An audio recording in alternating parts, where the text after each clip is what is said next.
예, 우리 옆 사람과 함께 인사하겠습니다. 하늘까지 함께 갑시다. 네.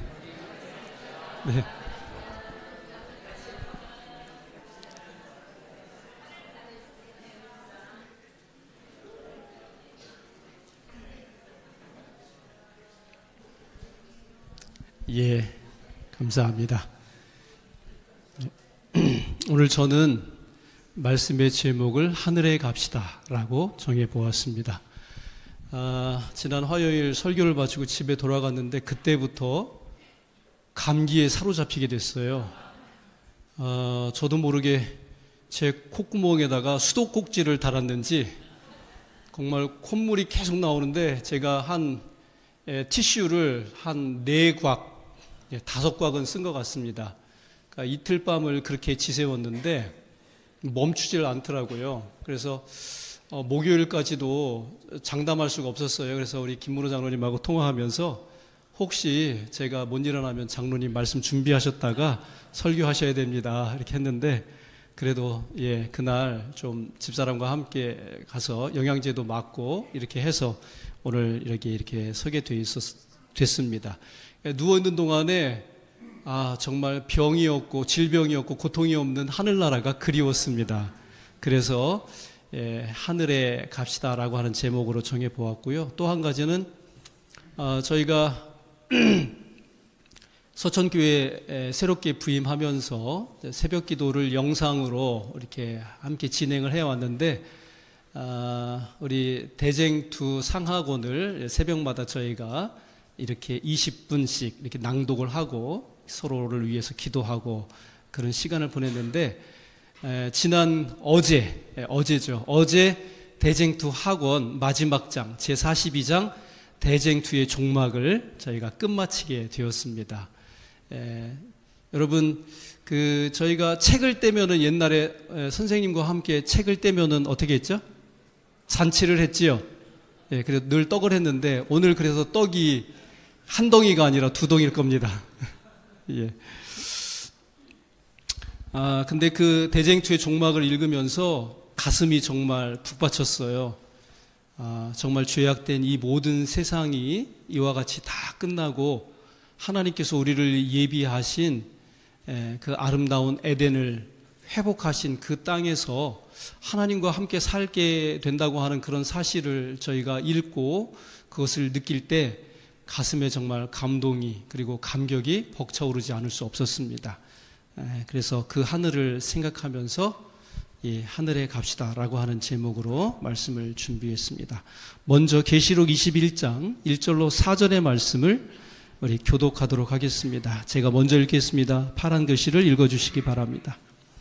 또 내가 새 하늘과 새 땅을 보니 처음 하늘과 처음 땅이 없어졌고 바다도 다시 있지 않더라.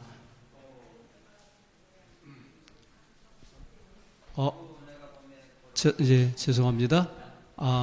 지금 영상이 뭐가 문제가 있는 것 같은데. 자, 제가 다시 나갔다 다시 들어올까요? 예.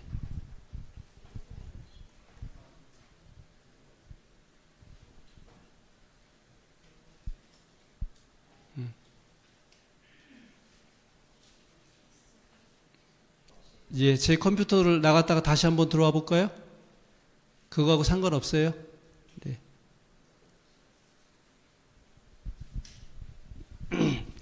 자, 그래서 너무 우리가 미디어가 이렇게 발달한 세상에서 살다 보니까 너무 이런 거에 의존하는데요.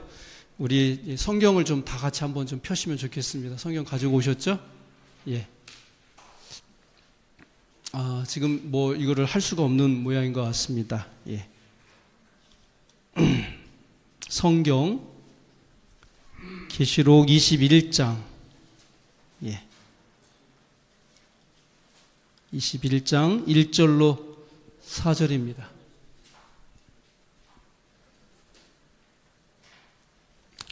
자, 그러면은 제가 먼저 홀수절을 읽겠습니다. 짝수절을 우리 성도님들께서 읽어주시면 감사하겠습니다.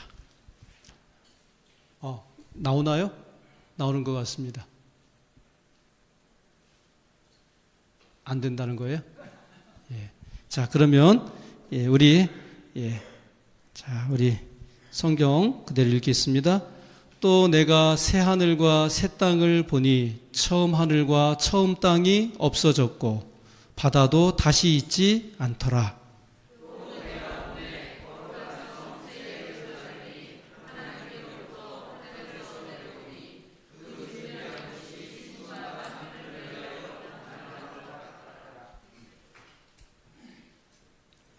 내가 들으니 보좌에서 큰 음성이 나서 가로되 보라 하나님의 장막이 사람들과 함께 있음에 하나님이 저희와 함께 거하시리니 저희는 하나님의 백성이 되고 하나님은 친히 저희와 함께 계셔서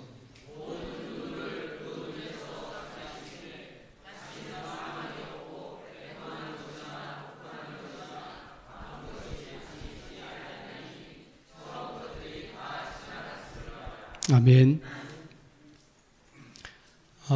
꽤 여러 해 전에 제가 한 신문 기사를 읽었는데요. 상당히 마음이 우울해지게 하는 그런 내용이었어요. 서울시 서대문구 홍래동 어느 아파트에서 73 되신 할아버지가 싸늘한 시체로 발견이 된 것입니다. 경찰 조사에 의하면 이 할아버지는 사망 당시 극도의 정신쇠약과 영양실조 상태였다고 보고를 했습니다. 그분이 살던 아파트에는 이리저리 술병이 널려져 있었고 온갖 고철 덩어리와 잡동사니들이 쓰레기처럼 늘어져 있었다고 합니다. 경찰은 조사 도중에 몇 가지 이상한 사실을 발견했는데 이 할아버지가 영양실조로 굶어 죽을 어떤 이유가 가족과 함께 이민을 가버린 것입니다. 이 할아버지만 끝까지 한국에 남겠다고 고집하는 바람에 할아버지만 남고 아들과 가족, 심지어는 할머니까지도 떠나간 것입니다. 떠나면서 아들은 아버지에게 40평짜리 아파트를 마련해드리고 15년간 달달이 용돈을 보내왔습니다. 그러나 하면서 그것을 통해서 삶의 의미를 찾고 계셨던 것입니다. 그렇게 살아온 15년, 명절 때만 되면 혹 아들이 오려나 기다렸지만 아들은 끝내 돌아오지 않았습니다. 그러다 지난 음력 설날 아침 정신쇠약과 영양실조로 사망을 하게 된 것입니다. 그러나 이 할아버지의 진정한 사망의 원인은 영양실조가 아닙니다. 연약해진 육체에 폭주가 겹치고 굶주림을 이기지 못하여 죽은 것이 아니라고 하는 것이죠. 이 할아버지의 사망 원인은 애정 결핍입니다. 사랑의 결핍, 그것이 이 할아버지를 죽게 만든 것입니다. 사람은요, 사랑을 받지 못할 때 병이 나게 되어 있습니다. 그리고 사랑을 줄 수 없을 때는 더 큰 병이 난다고 하는 것입니다. 오늘 우리는 사랑이 얼어붙은 애정 냉각 시대에 살고 있습니다. 세상은 점점 살기 편리해지고 문명은 고도로 발전해 가고 있지만 사람들이 더 행복해진 것 같지는 않다고 하는 것이죠. 도심 어디에서도 흙을 밟기 힘든 그런 세상이 되었습니다. 콘크리트 냄새나는 21세기 문명은 사람들 마음, 그 어디에도 마음 붙일 곳이 없는 그런 곳이 되어버리고 만 것입니다. 그래서 사람은 원시 상태로의 회귀 본능 때문인지는 몰라도 누구나 다 옛날을 그리워하는 것 같습니다. 가난하고 고생스러웠지만 어린 시절에 향수가 가득 찬 고향을 그리워합니다. 흙 냄새 나는 고향, 어머니 품과도 같은 고향의 흙 냄새를 못내 그리워하다가 결국 죽어서 그 소원을 이룹니다. 죽어서 비로소 흙으로 돌아가는 것이죠. 저는 이 할아버지의 사망 기사를 읽으면서 마음속에 어린 시절과 고향을 추억하게 되었습니다. 맨 처음 누가 떠올랐냐면 어머니의 모습이 떠올랐습니다. 기억의 파편 속에 희미하게 남아 이 부직갱이를 든 어머니의 모습이 생각이 났습니다. 때로는 말 듣지 않는 저를 향해서 빗자루를 들고 쫓아오시던 우리 어머니, 그런 모습도 생각났고요. 저희 집 수도가 한쪽 구석에 덩그러니 놓여져 있던 요강, 우리 어린 여러분들 요강 압니까? 요강? 스텐으로 된 것도 있었고요, 사기로 된 것도 있었어요.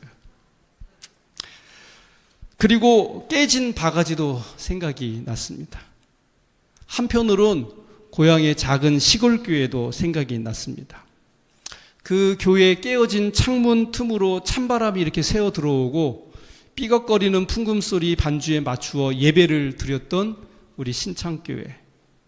교회 할아버지가 채 마르지 않은 이 톱밥을 넣어서인지 교회 안은 연기로 이렇게 가득 차 있었고요.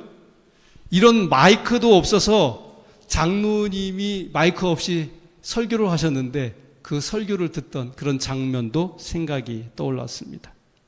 왠지 그때가 훨씬 더 낭만이 있었고 행복했었다는 그런 생각이 듭니다. 인간의 본능은 어찌할 수 없는 것 같습니다. 어머니를 그리워하고 어린 시절을 그리워하고 고향을 그리워합니다. 그런데 불행하게도 인류는 돌아가야 할 고향 에덴을 잃어버렸습니다. 그리고 실향민처럼 살아왔습니다.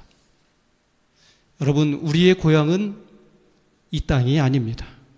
우리가 돌아가야 할 고향은 에덴입니다. 우리가 돌아가야 할 본향은 흙냄새가 아니라 어머니의 품이 아니라 사랑의 향기와 평화가 넘쳐나는 예수님의 품입니다. 그래서 우리는 오늘도 저 하늘나라를 꿈꾸며 산다고 하는 것이죠. 저는 꼭 하늘에 가고 싶습니다. 제가 하늘에 가고 싶은 첫 번째 이유는 하늘에는 새 질서와 새 법칙이 지배하는 곳이기 때문입니다. 본문 1절 말씀 다 같이 다시 읽어보겠습니다. 시작. 또 내가 보니 새 하늘과 새 땅을 보니 처음 하늘과 처음 땅이 없어졌고 바다도 다시 있지 아니하더라. 아멘. 하늘나라는 물리의 법칙을 뛰어넘는 새 법칙과 새 질서가 지배하는 곳입니다. 저는 하늘나라를 생각할 때마다 많은 의문점을 가지고 있었습니다. 하늘나라에서는 내가 날아다닐 수 있을까? 하늘엔 바다가 없는데 그렇다면 생명강은 어디로 흘러가나? 하늘에서 돌을 던지면 어디로 갈까? 하늘에도 만유의 인력이 존재할까? 하늘엔 밤이 없다고 했는데 그럼 잠은 언제 자나? 여러분, 하늘나라 이야기하면 우리 어린이들이 꼭 물어보는 질문이 있어요. 하늘나라에도 화장실 있어요? 여러분, 이런 의문이 들 때마다 해결할 수 없는 딜레마에 빠지는 인간의 한계를 우리는 깨닫게 됩니다. 다만 하나님의 말씀에 우리가 살 그 하늘을 표현하여 새 하늘이요 새 땅이라고 했습니다. 즉 이 말은 새 하늘과 새 땅은 새 질서와 새 법칙이 지배하는 새로운 세상이라고 하는 사실을 우리에게 말해주는 것입니다.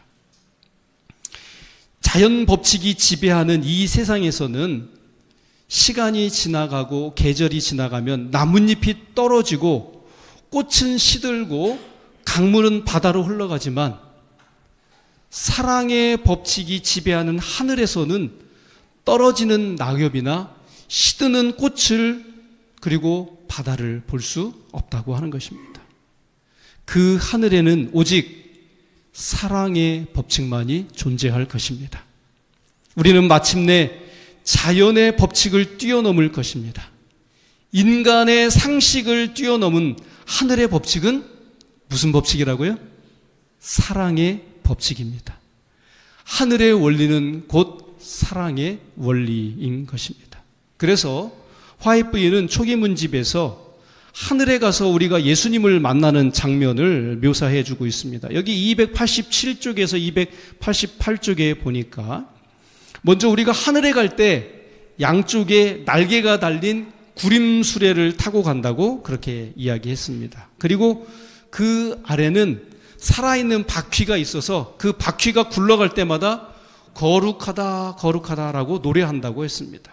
그리고 날개도 거룩하다고 노래하고 천사도 거룩하다고 함께 노래한다고 기록하고 있습니다.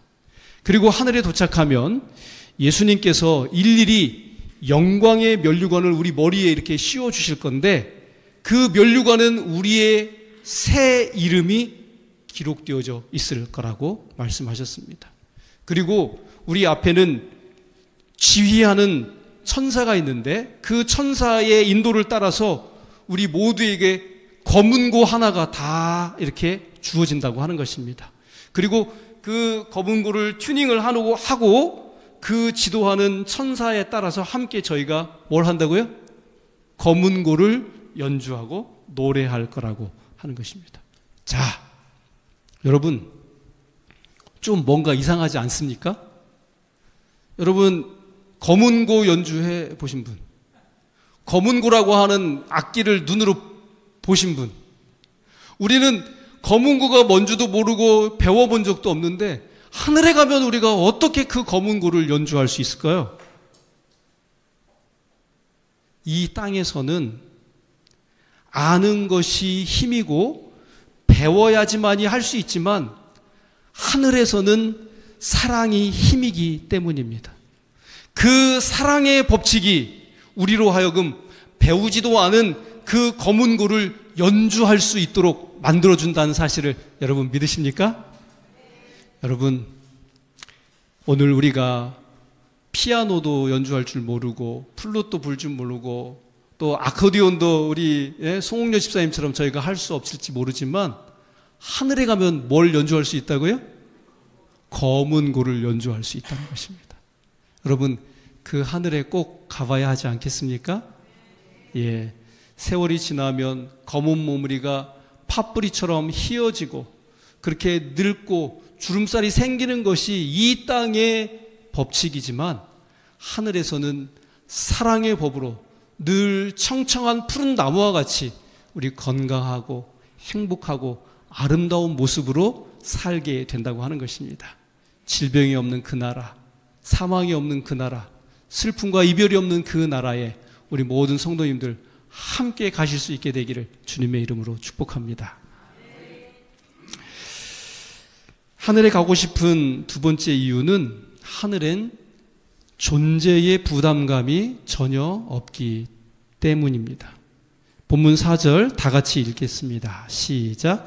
모든 눈물을 그 눈에서 씻기심에 다시 사망이 없고 애통하는 것이나 아픈 것이 다시 있지 아니하리니 처음 것들이 다 지나갔음이로라.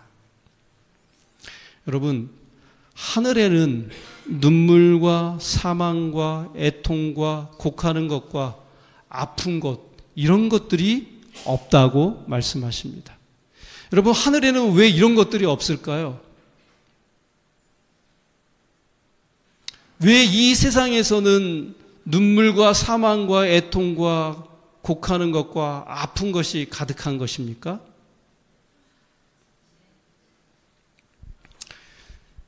예, 좀 어려운 말이지만 존재의 부담 때문이라고 하는 것이죠. 근데 하늘에는 존재의 부담이 없다는 것입니다. 우리는 이 땅에 살면서 엄청난 부담을 안고 살아갑니다. 아버지는 한 가정의 가장으로서 식구들을 먹여 살려야 하는 책임, 그 부담이 있는 것입니다. 어머니도 어머니로서 가정을 돌보고 자녀들을 양육해야 하는 그런 큰 부담을 안고 사는 것입니다. 아들과 딸도 여러분 자식 노릇하기가 결코 쉽지 않다고 하는 것이죠. 며느리로서, 사위로서, 교회에서는 집사로서, 장로로서, 목사로서 책임과 부담감을 느끼며 살 수밖에 없다고 하는 것입니다. 그래서 그 부담 때문에 눈물을 흘리고 아프고 애통하다가 결국은 죽고 마는 것입니다. 요즘에는 참 이 아이들을 보기가 쉽지가 않아요. 제가 서천에 와서도 아이들을 이렇게 많이 보려고 찾아보니까 놀이터에서 이렇게 노는 아이들 몇몇 애들 외에는 이 아이들을 많이 볼 수가 없었어요. 여러분, 우리 교회에서 지금 가장 어린 아이가 누구죠? 아연일까요? 아연이한테 한번 물어볼까요? 아연아, 너는 왜 사니?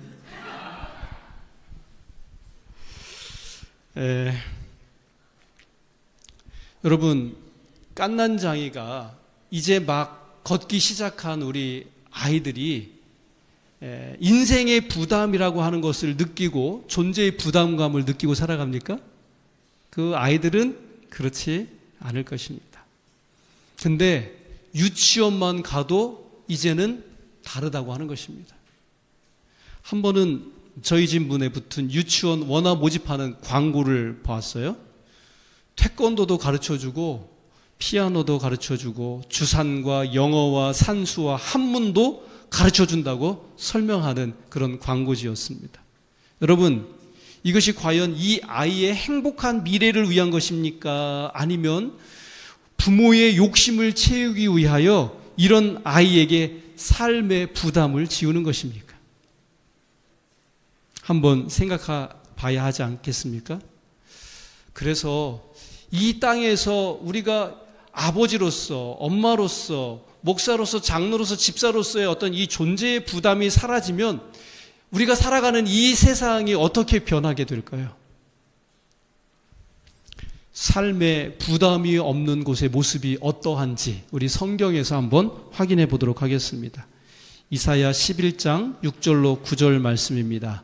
제가 읽어드리겠습니다. 그때에 이리가 어린 양과 함께 거하며 표범이 어린 염소와 함께 누우며 송아지와 어린 사자가 살찐 짐승이 함께 있어 어린 아이에게 끌리며 암소와 곰이 함께 먹으며 그것들의 새끼가 함께 엎드리며 사자가 소처럼 풀을 먹을 것이며 젖먹는 아이가 독사의 구멍에서 장난하며 젖된 어린아이가 독사의 굴에 손을 넣을 것이라. 나의 거룩한 산 모든 곳에서 해됨도 없고 상함도 없을 것이니 이는 물이 바다를 덮음같이 여호와를 아는 지식이 세상에 충만할 것임이니라. 아멘. 예, 정말 아멘입니다. 정말 야생 동물들과 이렇게 사람이 어린 아이의 손에 이끌려서 이렇게 함께 살아간다고 하는 사실 있을 수가 없는 일입니다. 그런데 새롭게 창조된 새하늘과 새 땅에서는 존재의 모든 부담이 떨쳐진 그곳에서는 그렇게 조화롭게 살 수 있다고 하는 것입니다. 사랑하시는 우리 서천교회 모든 성도 여러분, 존재의 부담이 없는, 우리가 눈 뜨면 오늘 무엇을 먹어야 하는가, 또 오늘 내 자녀들을 위해서 학원 어디를 보내야 되는가, 내가 내년은 사업을 위해서 무엇을 계획해야 하는가, 이러한 고민과 염려가 없는 존재의 부담이 사라진 그 하늘에서 하나님께서 우리의 존재를 책임져 주시는 그 나라에서 정말 행복하게 사실 수 있는 우리 모든 성도 여러분이 되실 수 있기를 주님의 이름으로 축복합니다. 그러나 제가 하늘에 가고픈 가장 큰 이유는 그곳에 누가 계시기 때문이에요? 우리 예수님이 계시기 때문입니다. 그곳에 우리를 사랑하시는, 우리를 창조하신 하나님이 계시기 때문입니다. 여기 계시록 21장 3절 말씀 다 같이 읽어보겠습니다. 시작. 내가 들으니 보좌에서 큰 음성이 나서 가로되 보라, 하나님의 장막이 사람들과 함께 있음에 하나님이 저희와 함께 거하시리니 저희는 하나님의 백성이 되고 하나님은 친히 저희와 함께 계셔서. 아멘. 아무리 12가지 보석으로 지어진 새 예루살렘 궁전에서 살고 생명 강가에서 생명 과일을 먹으면 뭐합니까? 사자와 뛰어놀면 뭐하겠습니까? 그곳이 그렇게 아름답고 좋은 곳이라 할지라도 예수님이 계시지 않다면 거기는 결코 뭐가 될 수 없어요? 천국이 될 수 없습니다. 만약 하늘에 예수님이 안 계시다면 저는 그곳에 가지 않겠습니다. 그것은 마치 신부나 신랑 없이 신혼여행을 떠나는 것과 같습니다. 우리가 하늘에 가야 할 가장 큰 이유는 그곳에 누가 계시기 때문이에요? 예수님이 계시기 때문입니다. 날 사랑하사 십자가에 죽으신 예수님이 거기 계시기 때문입니다. 나에게 영원한 생명을 허락해 주신 그분이 거기 계시기 때문입니다. 그래서 예수님이 계시면 그곳이 바로 뭐가 돼요? 천국이 되는 것입니다. 다니엘의 세 친구가 평일보다 7배나 뜨거운 풀무술 속에 던져졌지만은 그곳에 누가 함께 계셨어요? 예수님이 함께 계셨습니다.